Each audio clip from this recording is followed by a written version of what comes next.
ยยินแต่บ่ตาว่าโดยสบายดีแม่ฮัลโหลโดยสบายดีเจ้าบ่อันนั้นลูกถามตื้มในอันในห้านแม่มีรถเคนยกเสาอยู่บ่เจ้าบ่คันเฮาที่จ้างมายกเสาเฮือนมือตั้งเฮือนหั่นได้อยู่บ่อันผู้ค้าจะบอกว่าเมื่อใดก่อนเฮายังบ่ทันได้ว่าเราถามเบิ่งก่อนหั่นนะจะต้องไปบอกลงมาอันแม่คิดแนวใดน่ะมัน12ต้นได้แม่ต้นละแสนต้นละแสนเนาะเพื่อนเขาบ่เลย5มาเพิ่มเท่านี่มันก็ตกอยู่5คนเลยบ่จะจักคนจังสิยกได้เอ้าดูอย่างที่ว่าหมู่7-8คนพุ่นเลยคันอ้ายนี่มีจักคนทีมงานอ้าย5คนแหละเอาน้อย5คนแหละประตูหาไว้จัก 2-3 คนเนาะมันว่าอย่างนั้นก็ได้คันหาผู้สิได้คือพวกไอ้มุ่นมันบ่เสียวแล้วมันจะขับหัวมันบ่มาเฮาว่าเฮาก็บ่หานะผู้ปัญญาเฮาก็ยังว่าปัญญาคันอ้ายเรา5คนก็แฮงหลายเติบแล้วแหละนี่คันไปหาบางเคยลูกชายยังบ่มีแท้บ่ลูกชายก็ไปกรุงเทพว่าอัตคัดกันแล้วนี่เห็นนะมึง1มึง2ไก่3ไก่4ตะน้อย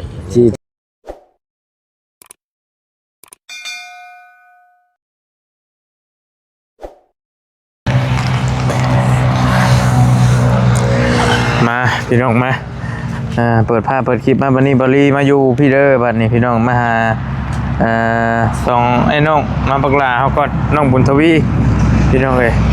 ประตูก็อยู่น้ำพอดีมานี่เนาะสวัสดีเด้อสวัสดีครับข้าวเมื่อวิอ่ะก็บ่เป็นหยังบ่เป็นหยังกินก่อนนั่งกินน้ำกันก่อนมาเลยได้ยินนิดหน่อยว่าพังเช้านี่เลยว่าเบาลี่มาเพิ่นช้างมาล่มแฮงดีแล้วว่ะเลยลงกับเพิ่นแล้วบ่ตู้จดไว้ในคางน่ะใน17 817นั่นเบอร์มึงพอแล้วคุยกับเพิ่นเรียบร้อยแล้ววานนี่คุยแล้วบ่คุยเรียบร้อยแล้วมีแต่มือได้เพิ่นสิลงมือคุดคุมบ่เฮามาอยากมาล้มน้ำประตูก่อนเพิ่นเว้าหั่น12,00012,000เลยเพิ่นให้เฮาจ้างรถมายกเสาให้เรายกเองบ่ไหวเพิ่นบ่บ่ไหวเขามัน100คนคือว่าเราบอกเจ้าเนี่ยคนละได้แล้วเฮายังมาคุยนำพ่อตู้ว่าพ่อตู้นี่สามารถหาญาติพี่น้องมาช่วยได้บ่ช่วยยกเสาขึ้นตอนเช้ามันก็บ่อยากได้แต่มันเขาบ่อยากมาเขาบ่มามันคนละบ้านเพราะว่าญาติพี่น้องเฮาสิบ่ได้บ่มามันก็บ่หลายมีแต่พวกอีมุ่นน่ะมันผู้เดียวน่ะมันก็เฮือนทางละหัวเฮือนพอมันก็เช้าอยากทับมันทีนึงแล้วมันเชี่ยวเลยมันญาติ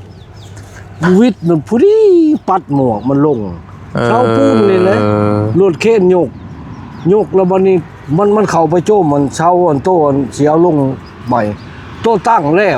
มันโง่ยมาเขาเลยว้าแล้วมันก็เต้นนอกปัดหมวกมันลงมันรอย่อมเลยลุงเลยมันว่าคอยเชี่ยวแห้งเลยคอยยากมันบ่ได้มีในกระจุอันกันสิหาทางล้านกันบ่อนพี่น้องกันแม่ดอกพอดองเขาชาวเบาเขาอันชาวบุญนั่นเบาล่วงนี่ก็บ่คนกระเทื่อยพอมันก็เฒ่าเลยบ่คนน่ะกระเทื่อยมันโอ้ยมันแห้งบ่ใกล้เลยคนหยังมันก็บ่ว่าญาติพี่น้องหามาเป็นเวียกซอยนำข้ามนี่บ่ได้ติเพราะมันอันคันให้เฮาจ้างมันก็จ้างเรื่องจ้างมันก็จ้างได้อยู่แต่ว่ามันแฮงสิสิ้นเปลืองไปหลายนะเงินเฮามันแฮงน้อยอยู่เขามันบ่อยากหานแต่ขาเซาอยากทับอันน้องเคยวอนผู้เราย่านเฮาก็บ่หาแล้วเฮาก็หาผู้อื่นนั่นแหละมาช่วยกันผู้อื่นไม่แฮงบ่ได้เลยโฮมกับสร้างเพิ่นนี่แหละเพราะว่าชนหลายถ้าเฮาไปเฮ็ดให้ไผก็มีแต่หากันนี่แหละเพิ่นหาญาติพี่น้องเจ้าของบ้านแล้วหามาให้ยกขึ้นแล้วที่เหลือก็สร้างเพิ่นดำเนินการเองตัวน่ะบ่มีปัญหา คอยเว่าน้ำบักนอมมอถังน้ำมันก็โอ้ยบ่ได้ดอกมันว่า5 คน มันก็เฮงเจ๊กแล้วมันก็เป็นเจ้าโคนลุงตาเขา มันก็ว่าบ่ได้ดอกมันว่า โอ้มันก็อัตคัดเกลือแล้วคันว่านั่ เขา นน่ะ ญาติมันว่า อ มันลายลังเลยนะเพื่อนลังนี่เขาก็เอารถหยกลงบ่เพื่อนลังตัวนี้เพื่อนบ่เพื่อนนั้นเข้าอีแง่ไอ้จักกระพุบน่ะเขาก็เอารถหยกก็เพื่อนลังนี่แหละมันอยากทับบ่วอนมันรถญาติเลย ปัดหมวกจนตกมันเว้าคำนั้นคนบ่ไหวตายมันเว้าหมู่เอิ้นว้าแล้วก็ดองโลดมันว่าดองมันปัดหมวก อันรถยกน้ำบ้านนี่บ่ รถเข็นเขาแถวนี่แล้วบ่แถวทางนี่แหละมันมีอยู่ในบ่อนหานเขาขายเช่าบ่อนว่าวัดอันวัดมหาโชคน่ะก็มี แล้วก็ใกล้วัดมหาโชคไปหันก็มีบ่อนเขาขายถอขายเช่าเขาว่าโอ้ยแล้วบักนอมมันก็มาเว้ามื้อนี้ชื่อเอามาเครือมา โดย มันว่าคันเล่าชื่อน้ำมูลนี่เขายกลูกให้แล้วล่ะก็ชื่อเช่านำเขา มันเฮาก็หาถามเบิดแล้วแถวนี้แต่มันบ่มีเราหาถามไล่เราถามเบิดละ4 5ลองฮอดองเห็นพุ่นมันบ่มีเสานะมันต้องได้ทาแล้วเฮาก็มันฟ้าวนี่ มันจะได้ไว้เนาะ เอาไปอยากได้ไว้อยากซื้อมาให้มันได้เป็นสิ่งเป็นอันนั่นแหละแต่ก็ซื้อมาแต่อันนั้นพุทธนะครับ บักน้อมมันเมาล้มกับพร้อมว่าคันเลินทีมงานเพิ่นชื่อแถวเฮานี่เฮาเว้าเนาะเขาบนมือเอาลงคุ้มนี่สิได้มาหาอยู่ใน มันยกให้แน่สิบ่ เขามาโยกให้แล้วล่ะบักน้อมมันว่าโอ้ยมันว่าเราเอามาใกล้โพมันว่านะอันนี้ก็เฮาวิตไปหาเขาหั่นแหละเขาสิเอานำเท่าใดโอ้เช่าลงจุนี่มัน3 คนเขาบักนวล 4 คนเหรอ 4 คนบ่ ใช่3หรือ4นี่แหละเพิ่นว่า มันจะเอาน้องเคยมันเข้าอีกอาจจะว่าเป็น4 ก็สิมีภายในแล้วคือว่าได้ยินว่า4 คนนี่แหละตามบอกเมื่อวาน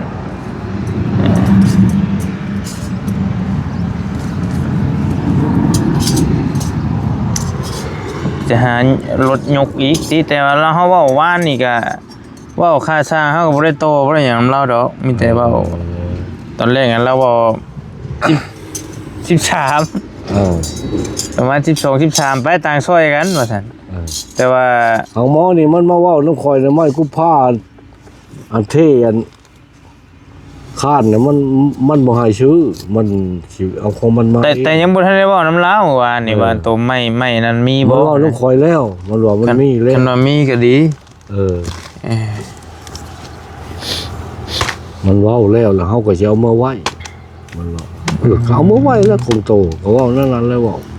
เว้าดินกัน แกกินแม่ล่ะบ่อยากบ่ กินได้มั้ยเอ้า สิเนาะ ร้านเอาผัวอยู่ไทยมาให้ที่มันไปว่าน บ่โอ้อันเพิ่นเฮ็ดดองหั่นบ่ ในบนตะนาวเฮียนบางเรื่องบ่มีกงหม่วงกงลำใหญ่ เจ้า พวกก็ไปนอนพุ่นคืน ไปนอนแล้วว่าวันนี้ แล้วเลย แล้ววันแรก เขาคั่วงัวแต่คืนเช้า คูงัวคูควาย เพื่อนล้างไม่เท่าเลยนาน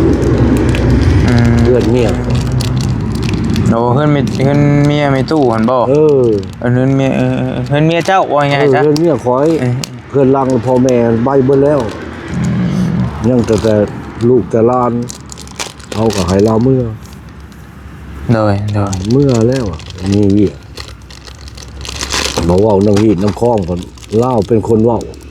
เราเป็นผู้ใหญ่เป็นป้าโม โดย เมื่อโอ้ยเมื่อชงเมียแต่เช้าวาดคืนนี่ก็นอนเลยพวกขอก็ไปนอนหัวงอควรยังเช้านี่ก็มาเอาหัวออกไปเช้า บางคนนะใช่เลยอันยกเตียงมาพี่ก็ปะเพราะมันสะท้อนอันนี้มันแดด เป็นภาพมันบ่งามพี่โจมเตียงมาพี่แต่พุ่งก็ได้ปะมันอย่างนี้เอาเจ้าน้ำลงก่อนก็ได้บ่นักบ่ เอาน้ำลงไว้ ยกได้บ่ครับ2 คนได้อยู่บ่ น้องมึงดู ได้บ่ครับโอ้บ่นักบ่ประตูน้ำหั่นแหละเอาลงก่อนบ่ตัวไหนบ่ บ่ไปฮอดพุ่นวางนี่มันห่มอยู่ดอก วันนี้ก็ได้นี่วางนี่ก็ได้ยังปีกคงๆว่าพี่ก็ได้ อึ๊บห่านจ่อเอานี่ละ แก้วสิเตะแล้ว เก็บมาโนหามจ่อว่า ได้ละ ลูกบ่ได้บอกแม่ โดย บัดแม่เข้ามาแต่หน้าเห็นแต่โทรศัพท์เสียบปะจุลูอยู่ ลักไปเลย พี่เอาบี้แล้วว่ะพากันเล่นช่องหาไห้ห้องบัดยังคำแล้วมันมาเอามึงมาได้ใช่ครับเอาไปให้ มึงไปกับไปกับชวนไปเบิ่งดูอันเห็นท่วมหัวอ้ายอยู่บ่ อ๋อว่า เห็นอยู่เนาะโอเค อ๋อว่าจังก็เป็นผู้ที่ข่าวกันทันแล้วนะ ก็ระวังไว้แหละ ขนาดมันบ่เห็นบักบุญทวี บ่เห็นบักบุญทวีได้เห็นแล้วบ่วันนี้ เห็นแล้วว่า อันนี้ว่าเรื่องโจรจับเด็กน้อยหน่อยก็ระมัดระวังกันเนาะก็ระวังไว้เติมเลยได้บ่ได้ยินข่าวมีแต่สิให้บ่ต่อเรื่องเฮือนซะพี่น้องเอ้ยเฮาสิเฮ็ดนั่นคุยกับช่างเพิ่นว่าสิเฮ็ด6x9ประตูแบบคือบ่ต้าเว้าบ่ต้าจนได้โยบมื้อน่ะ6x9มันก็ชนลายกับมาตรฐานประมาณนั่นแหละแล้วเฮาถามเมื่อวานนี่ว่าช่างอ้ายว่าสิเห็นดีนำประมาณจักเม็ดคูณจักเม็ดว่าก็ถามความเห็นนำเพิ่นอ้ายสิเห็นซำใดอ้ายเพิ่นก็ว่าแล้วแต่สิเฮ็ดมันพอดีห้องละ3เม็ดนะ3ห้องเด้แม่นแล้วห้องนึงนั้นเฮาปล่อยให้หม่องนั่งเล่นไอ้2ห้องน่ะเป็นห้องนอนและต่อไปก็น้องเพิ่นอยากเฮ็ดเฮือนครัวอยากกับเพิ่นหาโต๊ะว่ากันตัวน่ะหัวพี่แต่ถ้าเอาเฮือนให้มันแล้วก่อนนี่ก็จักสิได้ซำใดแล้วเบิ่งเฮือนนอนก่อนเบิ่งตัวจริงก่อนนี่แหละพี่น้องเนาะสมมุตินั้นมื้อนั้นคอยโยบเบิ่งก็บ่ต้ามันสิเป็นลักษณะนี้เฮือน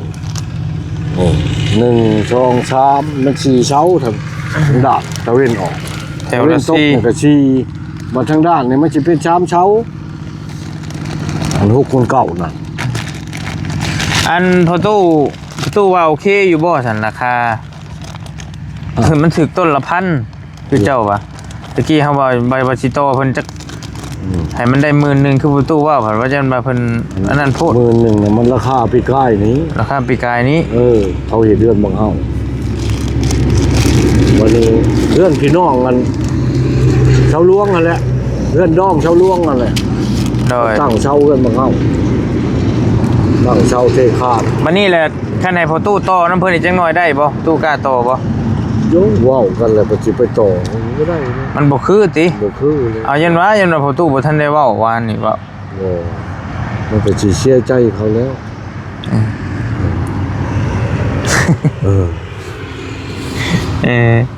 คันว่าบ่ทันได้เว้าน่ะสิว่าเว้าลองเบิ่งสิแย่ๆลองเบิ่งบ่เอามงซำเฮือนบังเฮาซะว่าสิบ่อันนี้ก็เฮาเว้าแต่เฮาเด้พอตู้ยังบ่ทันได้เว้าเด้มันคงแล้วเว้าตกลงกันแล้วยังบ่เฮายังบ่ทันเลยว่าได้จ้างเราได้เฮาถามเบิ่งคร่าวๆซื่อๆว่านี่นะยังบ่ได้ทันว่าตกลงให้เรามาเฮ็ดคันเราว่าเรามาเฮ็ดแล้วแม่นอันนี้เฮาห้องเรามาถามซื่อๆถามแล้วไปเว้าราคามันก็ต้องเว้าหั่นแหละ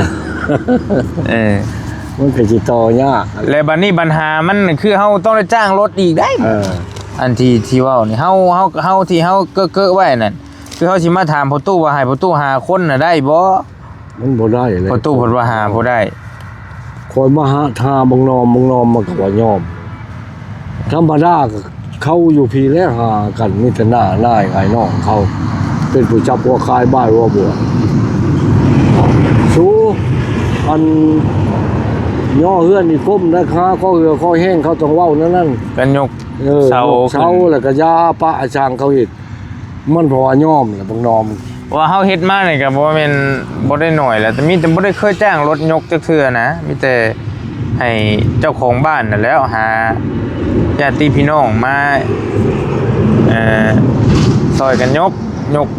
เสาขึ้นให้มันแล้วซื่อนะคือหน้าเขาเว้าเขาย่อมคอยก็นั่นเลยคอยบ่จังแนวเว้าธรรมดาก็เขาบังน้อมมันแหละ ามาลี่มา เป็นเวียกเป็นการเวียกก็มีแต่เข้าแก้ไขว่าวรีดว่าวพ้องนั่นนี่ก็เงินโคตรก็เข้ากิน อืม ลูกคอยแล้วหักขึ้นกับเขา มา ผมคอยเข้าประชง ออกน้ำ คอยกระลบเมื่ออยู่เฮือนลังคอย เบิ้งสิโทรถามห้านก่อสร้างเพิ่นเท่านั้นแล้วสิ บอลลี่ จนเราบ่ได้แกมันไล่มันไปก่อนห้ามไล่มันไปก่อน เฮ้ย อืม เชะยอเอ้มัน ต้นอย่างไม่หายคุณป้ายเป็นลิงเป็นเสียง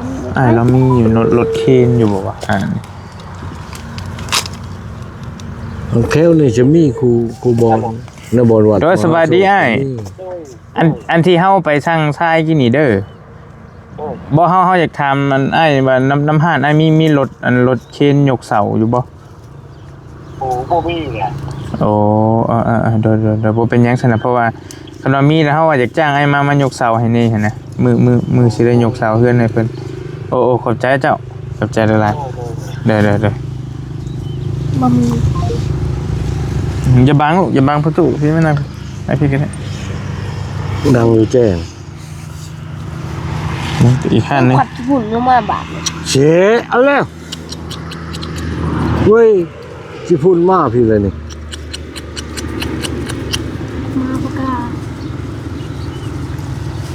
มาปากกาขึ้นตุ้ยทัว นี่ห่านอยู่นี่บ้านดงกิโลนี่ ดงกิโลมันภาคดงกิโลมาบนทิศอาหารเท่าหน้าบ่มันอยู่ภาคเบื้องนั้นนั่นเท่าชิท้องตัวบนทิศบนเข้าก่อท่า นี่บ่ฮับอีกเลย บนผู้จะก่อ เมื่อไหร่ มันเป็นห้านี้ในชัดแล้วก็ผู้จะก่อ เรามีเรือสามก็ กันจ้างแจ้งเพิ่นสิเอาน้ำเท่าไรบาทเนาะ มา เจ้าว่า เจอมาแล้วก็เราไปทับ ไฟกระย่อมขามันจะขับบกวอนโอ้ย เพราะว่า โอ้ย กันเงินเฮามันหลายดีเฮาบ่ย่านดอกพี่น้องมันเงินมันก็จำกัดอยากโคมไว้ซอยน้องเพิ่นนี่แหละให้มันได้หลายสิ่งหลายอย่างแน่นะวาลีกับทีมงานเฮ็ดมาแต่เก่าก็ให้หาพี่หาน้องนี่แหละมายกซอยเพราะว่าสัก10คนก็น่าจะได้อยู่นะเสาต้นหนึงบ่น่าสิยากปานนั้น ยกไปหอดคุ้มแล้วก็เห็นกันมาเข้ายกไปหอดคุ้มแล้วก็เขามีไม้ช่วยได้ขับป่ายมันถ้าบ่มีไม้ช่วยมันวิดมือ ต้อง จะบ่แห้ง มีบัดนั่นแหละ น้อยกันประมาณสัก10คนก็ได้นะเพราะเพิ่นว่าสร้างเพิ่นนั่น4คนแหละ อีก6บ่ 5-6คนนึงบ่น่าสิมีปัญหา เคยยินแต่บอกตาว่า โดยสบายดีแม่ ฮัลโหล โดยสบายดีเจ้าบ่อันนั้นลูกถามตื้มในอันในห้านแม่น่ะมีรถเคนยกเสาอยู่บ่เจ้าบ่คันเฮาที่จ้างมายกเสาเฮือนมือตั้งเฮือนหันได้อยู่บ่ อันผู้ค้าจะบอกว่าเมื่อไรก่อน เฮายังบ่ทันได้ว่าเราถามเบิ่งก่อนหั่นนะ จะต้องไปบอกลงนะ อันแม่คิดแนวใดน่ะมัน12ต้นได้แม่ ตัวละแสน ต้นละแสนเนาะโอเคแต่ว่าต้องนัดกันก่อนเนาะ ยังเป็นเรื่องจำถือกับมือเขาดี โอเคแต่ยังบ่ทันได้หาดอกเฮาก็เฮาถามเบิ่งก่อนน่ะนะ ยังบ่ได้คุดหัวคุม โอเคเจ้า ไปเด้ออันนี้บริไปเด้อ โอเคบ่เป็นหยังเฮาได้แล้วเฮาไปเบิ่งอีกห้านนึงเฮาได้แล้วแม่ขอบใจหลายๆขอบใจหลายๆเจ้า ในดงกิโล ต้นละแสนพี่น้อง สองต้นเซนซา 12,000 ล้านสอง ล้านสอง ล้านสองประมาณตกอยู่ต้นละ200 บาทหรือว่าประมาณ 2,000 บาทเพิ่นยกให้เฮาก็สิ้นเปลืองตอนนั้นไปอีก 2,000 2,000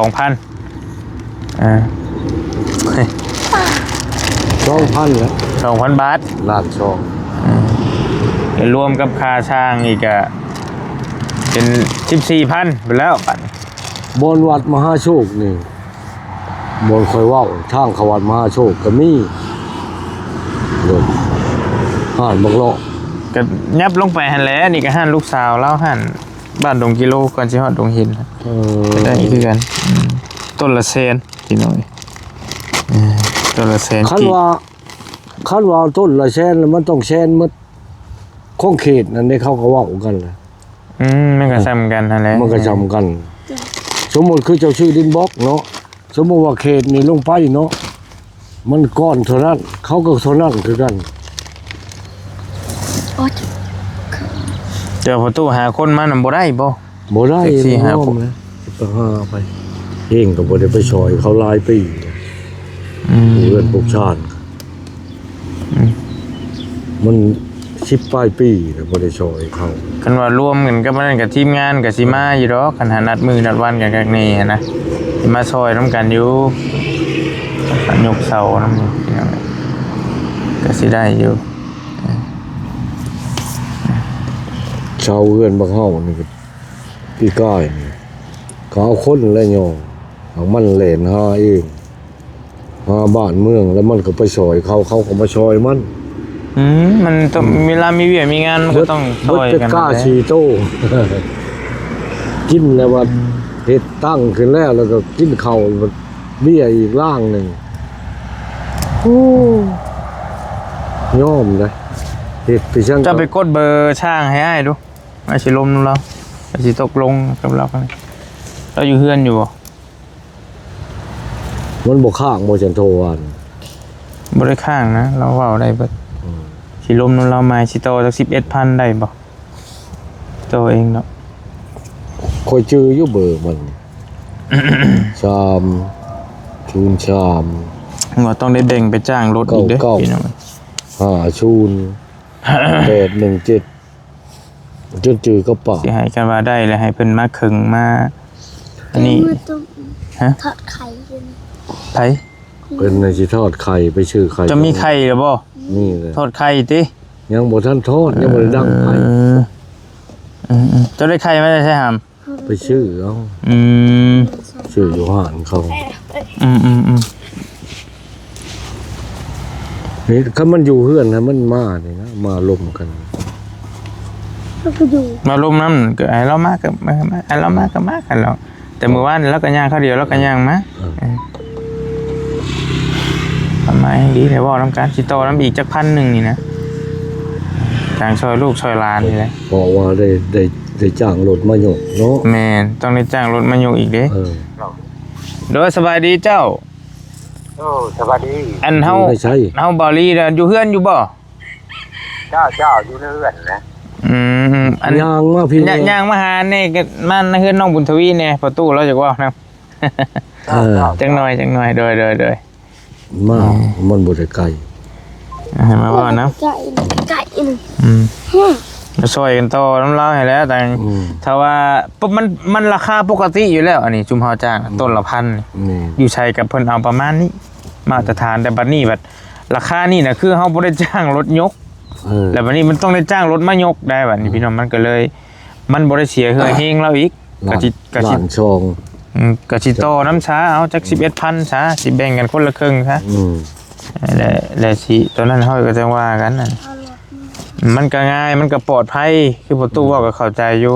คนนี่บางทีมันก็อันตรายอยู่ได้ โอ้ย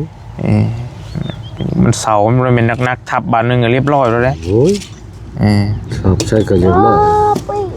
แต่ให้เรามาคุยนำแล้วก็เราว่าโอเคได้เลยให้เรามาดำเนินการเฮ็ดเลยมันจังบ่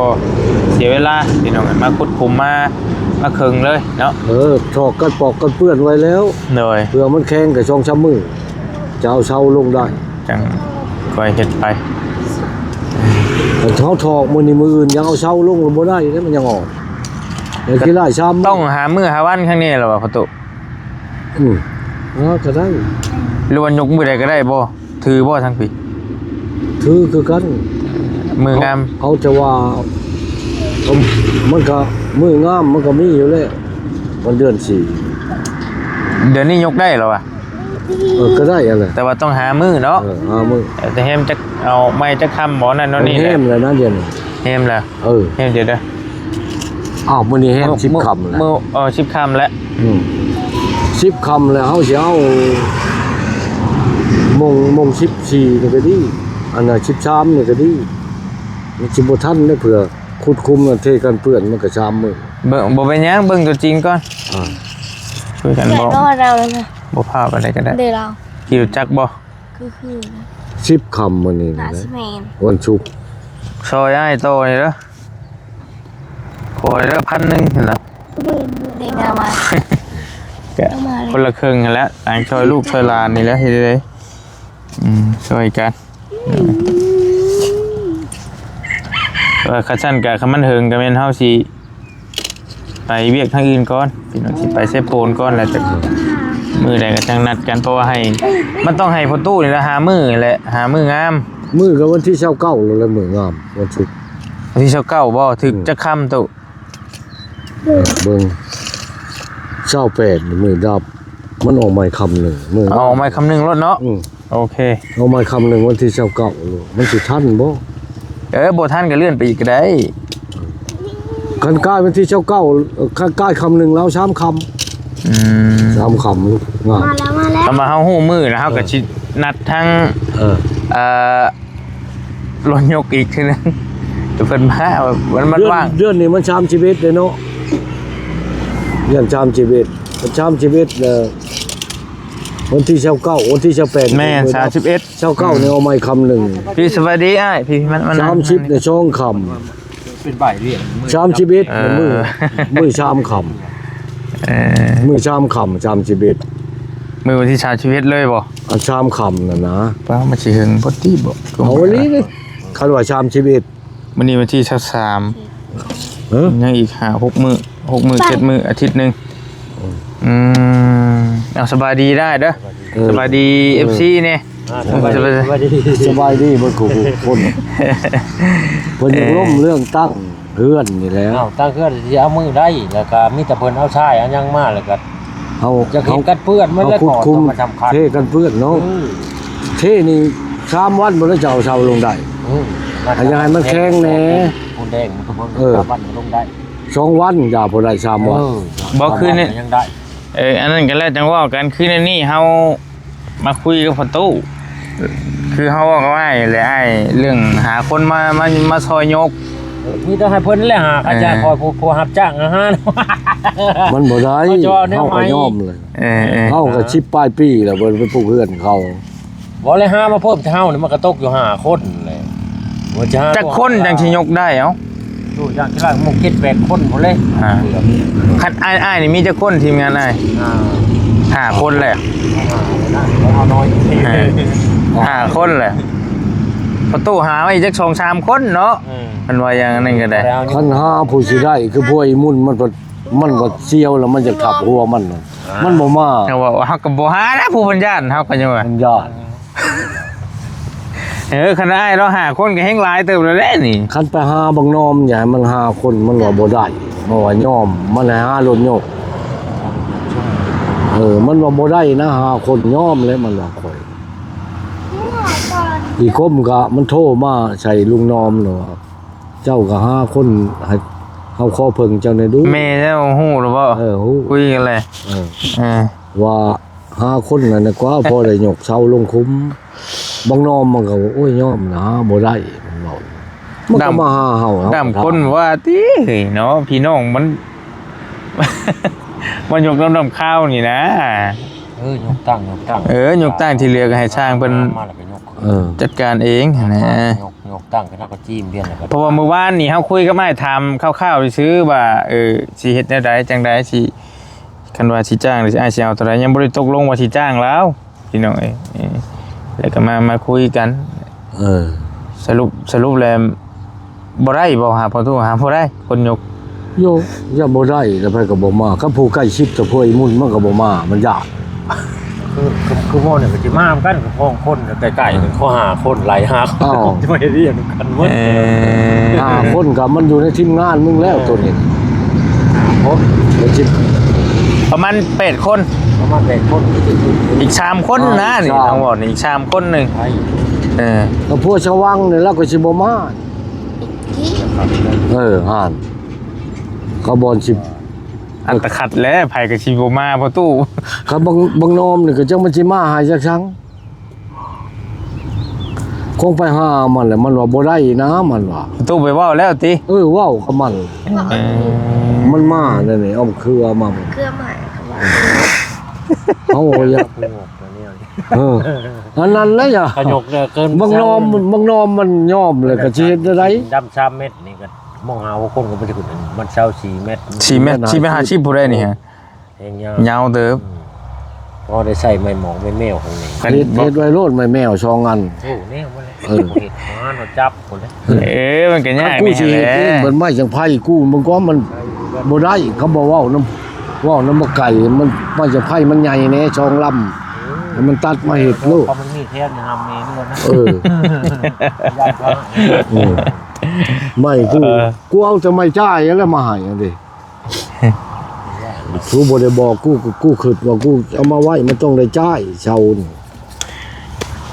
แต่คันทางง่ายเด้ซะทางง่ายหามาบ่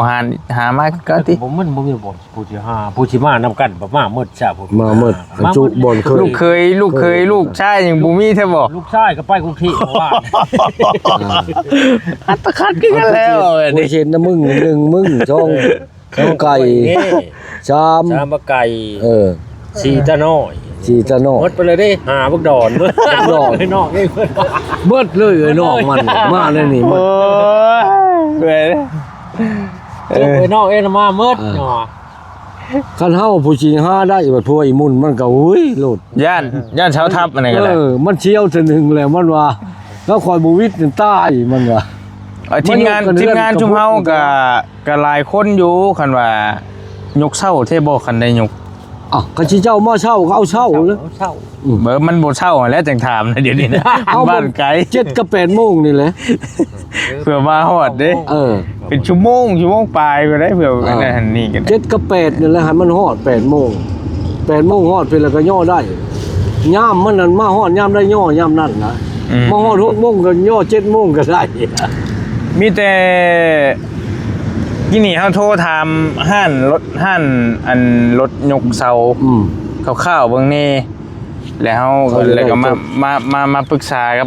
กับพ่อตู้กับอ้ายนี่แหละก็ยังโทรมาบอกกันเลยมันสิเป็นตาหาได้บ่คนยกหรือในเมื่อพ่อตู้ก็ว่าบ่ได้ทางอ้ายก็ว่าเบิด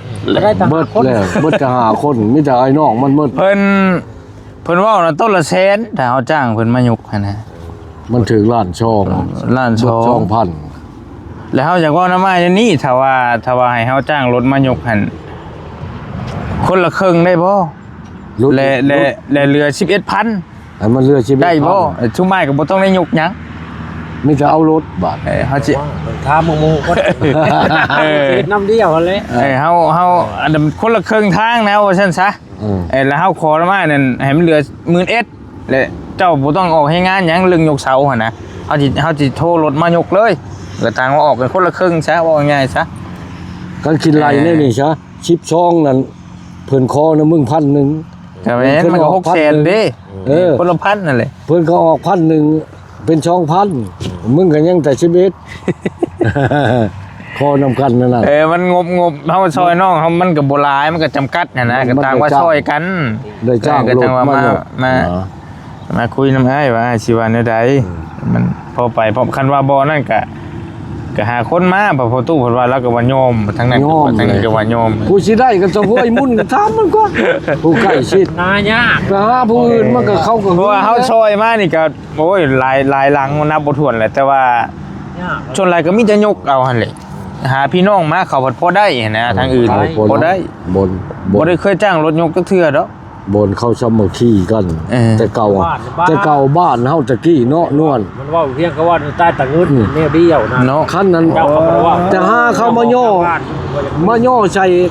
บักเฮาพี่แล้วนี่กูจะว่าให้ฟังย่อขึ้นหมดเลย12ต้นหมดเป็ดก้า4โตบัดเบี้ยอีกล่างหนึงเขาก็ปะอาช้างบัดเขาก็เมื่อเบิดกินข้าวแล้วเขาเมื่อแนวนั้นแต่เก่านำบ้านเฮาไปปลูกเฮือนจนค้ำเนาะก็เฮือนนั้นแบบช่องห้องมุงหญ้านี่เข้ามุงให้พร้อม เดี๋ยวนี้มันบ่ได้แล้ว มันชวนหลายไผก็อยากได้แต่เงินเนาะเว้าง่ายๆซะเนาะ มันแล่นน้ำเศรษฐกิจ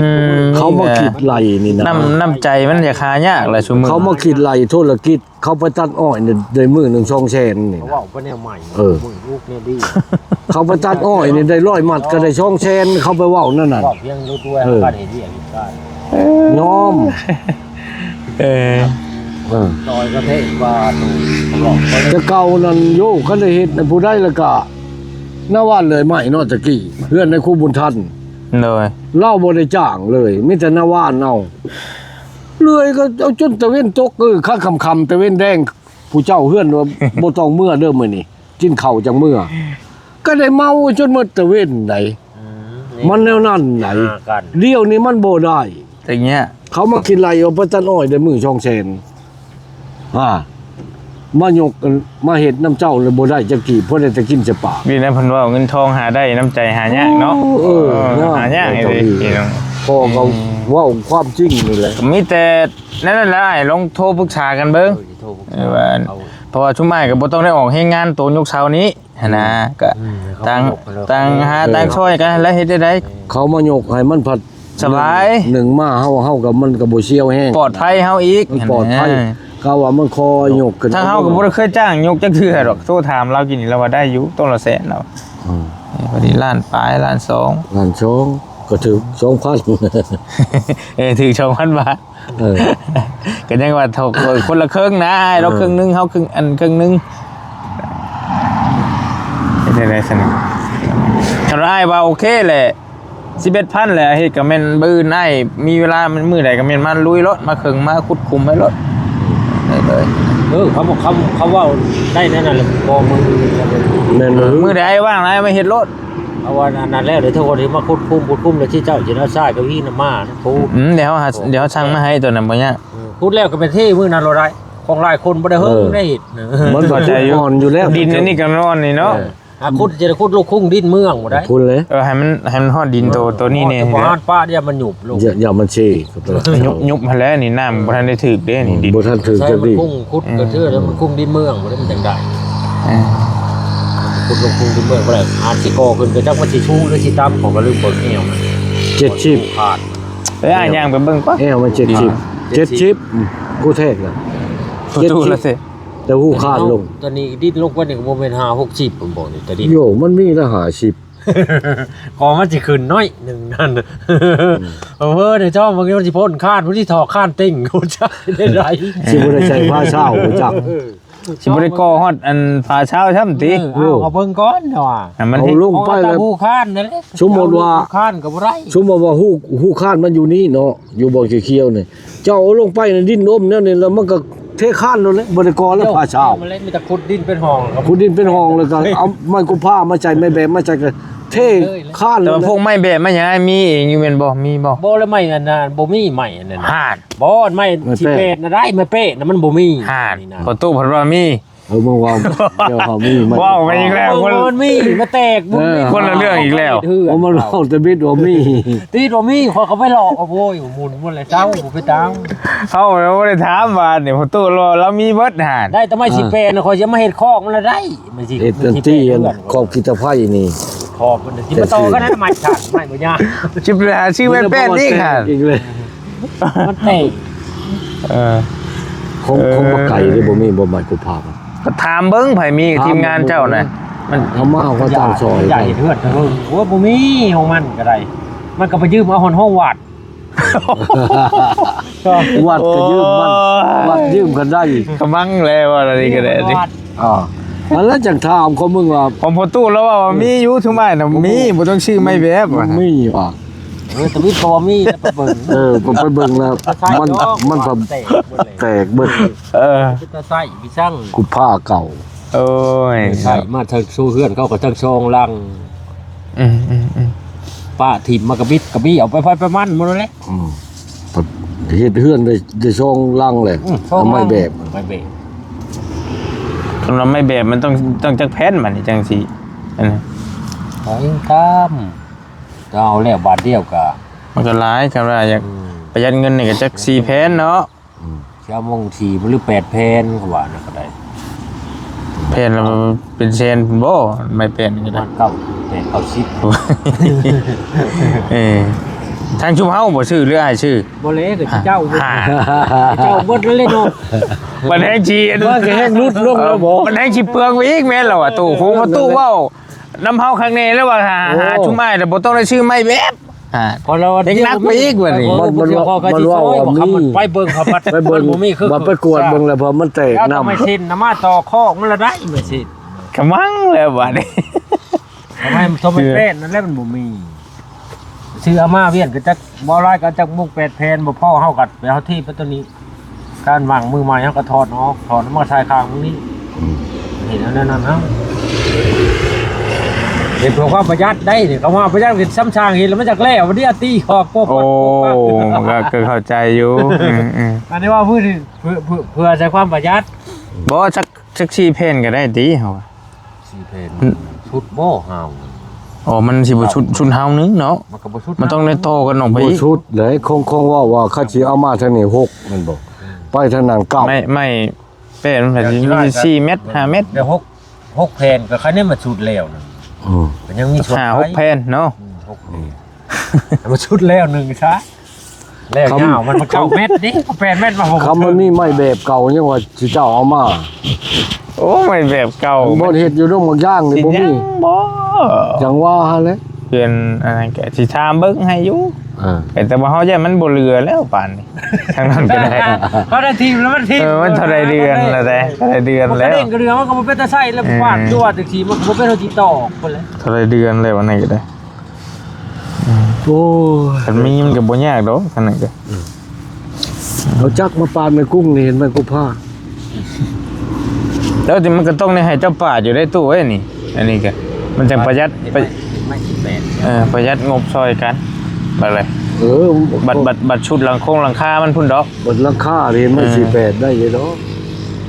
จักไอ้มีอยู่บ่ จักสิหาไผมาปาด หาคนมาป่าอีกนี่ก็ได้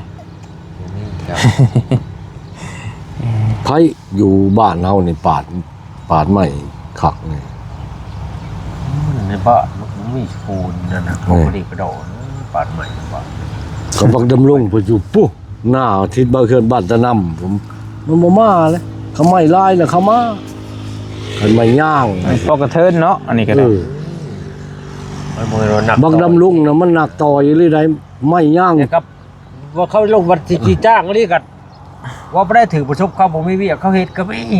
บ่ได้ซื้อกาแฟกันยังกินก็กินไปเนาะให้ได้ บักดำรงน่ะมันจักช่องหน่วยผมมันบังคับผู้เดียว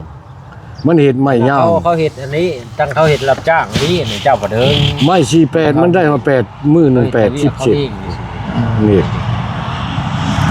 จักหน่วยนี่ฮ้อนแล้วป้งไว้จักหน่วยนี่มาเฮ็ด ก็นั่นแล้วไอ้คุยกันเบิ่งแหละคันว่าไอ้ตกลงว่าเฮ็ดแล้วก็ไอ้มาอันนี้เฮาเล็กเอาจักเซนแล้วมาจดเบิ่งก็ คำว่าก็มือมันไหม้บ่เอามามากก็โทรหาที่เจ้าก็ได้ โทรหาก็ได้แล้วเจ้าจะมาจดรถมาเขียนแล้วให้ถ่ายให้น้องบุญทวีถ่าย เจ้า มันน้องมีเฟซเฮาอยู่แล้วถ่ายให้เฮาก็ได้ว่าเอาเล็กจักเซนเอาหยังเท่าไรนะ เขาขึ้นมา เอาปูนจักชอบจัก5ชอบบ่ไอ้ว่าแล้วจัก4 5ชอบเล็กต้องสำคัญน่ะคือเล็กนะเดี๋ยวจะเอาจักเซนประมาณ เล็ก เซน นี่ตามพอคิด ประตูสิไล่ มั ได้ นมี บ่ เล็กชิปแล้วก็เล็ก6มาเฮ็ดปอกมันเด้ นั่นแหละสิเอาอย่างละจักเซน โย มันเล็กทีนึงจักมันจักเม็ดอีก10 เมตร 10เมตร เล็กชิ้น อ๋อ2 4 10มง6ชิ้นเจ้าว่าพ่อบ่จักละแอวมันคงใช้อะไรช่องนี่ พี่น้องเพิ่นก็เว้าอยู่พี่น้อง FC เพิ่นก็บ่ต้องให้มันบ่ต้องใช้เล็กลายก็ได้บ่ได้มี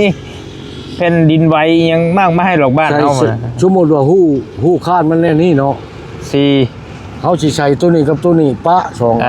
บ่มีหยัง สั่นก็ได้ บัดนี้ก็มาไล่ลุ้น อะไรเบิ่ง มันมีจักเช้า12เช้านี่มันก็ ตัวนั้นเขาวัดเล็กอันนั้น มันก็14เซน ท่อเพื่อนเจ้ามันมีแต่9เมตรเล็กกว่า10เมตร 10มันเรือไปเม็ดเดียวหนึง เลือกกับบ่ไล่เข้าบ่พื้นเพิ่งซ้อมทีเช่นอะไรตัวนี้ใส่ ไล่ตัวนี้มัน6เรือ4เมตรข้างนี่ โดย ไปเอา6เซนทั่วตัดครึ่งตัวนี้ไปใช้ตัวนั้นเฮ้ย10ช่องบ่เทิง บ่เทิง ก็บ่2 โอ้แต่เตะเว้ย ก็ได้ก็ได้เป็น เอาไปไล่เบิ่งก็ได้ไปไล่แล้วจังอันนั้นไปคิดไล่เบิ่งก่อนก็ได้บ่เป็นหยังเดี๋ยวไปอันนี้ก่อนปิดคลิปก่อนมาสิ แล้วมันยาวกว่า9เมตร ประตูคุยกันรถไล่มันก่อนวันนี้จบคลิปก่อนมันยืดมันยาวแล้วโอ้40กว่าแล้วพี่น้องเนาะเอามีแต่ประมาณนั้นบอลลี่มาคุยเรื่องรายละเอียดเกี่ยวกับเฮ็ดเฮือนน้องบุญทวีเฮานี่แหละว่าสิเฮ็ดแนวใดสิเอาจังใดมาคุยกับอ้ายเพิ่นตื้มเนาะด้วยความที่งบประมาณเฮาบ่หลายนี่แหละพี่น้องก็เลยมาเอาต่างซอยต่างหากันเฮ็ดจังได๋แต่ฟ้าทอดไข่บ่นะหำใช้เบิ่งไงใช่น่ะทอดให้เบิ่งโดนแล้วเลยโอ้ยใช่น่ะเบิ่งหาชิมเบิ่งนี่ เข้มไปเลยดูแก้ว ฮะ ดูแก้วจังจ้างกระติ้ง โอ้ยแห้วเลยจังจัง เจ้าใครไม่ใช่นี่ครับ เอาไปซื้อเอา ซื้อจังหน่วย หน่วย2,000บ่เห็นดอกมันทอดครับโอ้ย